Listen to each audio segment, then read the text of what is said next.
माप मोई से करते रही है के कारी। अच्छा ठीक है सुन कोई से के मिलना भीड़ रहत बड़ी भारी। फोन माप मोई से करते रही है के कारी। रीलवा बनाई कोई दोनों लेके आए फोनवा। पुराना दिन भरे खके कल है हमारा फोनवा। अच्छा घटिया पर मिलवा फोनवा। घटिया पर मिलवा फोनवा। झूठ न बोलही अगर नहीं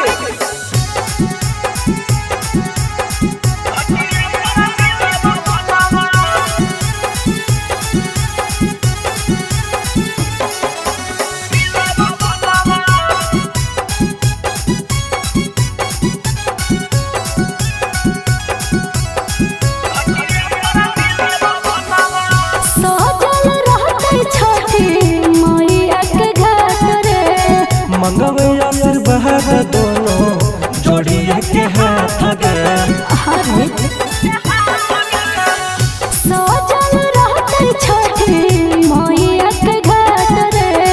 मंगवे अमर बहर दोनों जोड़िए के हाथ गए।